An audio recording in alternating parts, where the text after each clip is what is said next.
పంకజాక్షి అలిగే వేళ నుడివిల్లు ముడివంచగ. మన దేశంలో అత్యంత ప్రాముఖ్యమైన గిరి ప్రదక్షిణ అరుణాచల గిరి ప్రదక్షిణ, సింహాచలం గిరి ప్రదక్షిణ. ఇవి చాలా ప్రాముఖ్యమైనవి.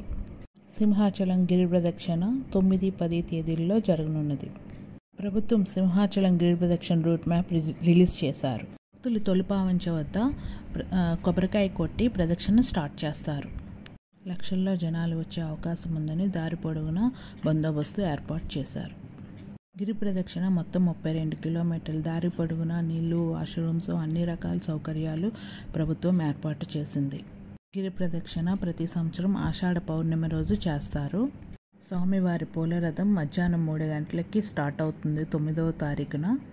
సింహాచలం గిరి ప్రదక్షిణ 32 కిలోమీటర్లు తిరగలేని వారు సింహాచలం కొండపై గుడి చుట్టూ 32 సార్లు కానీ 108 సార్లు కానీ గిరి ప్రదక్షిణ చేయవచ్చు. అలా చేసినా ఎంతో పుణ్యం వస్తుందని మన పెద్దలు చెబుతారు. రథం వెనుక వెళ్లాల్సిన భక్తులు చాలా జాగ్రత్తగా వెళ్ళాలని ప్రభుత్వం చెప్పింది. సింహాచలం గిరి ప్రదక్షిణ అనేది చాలా కఠినమైనది. అరుణాచల గిరి ప్రదక్షిణ కేవలం 14 కిలోమీటర్లు మాత్రమే, కానీ సింహాచలం గిరి ప్రదక్షిణ 32 కిలోమీటర్లు.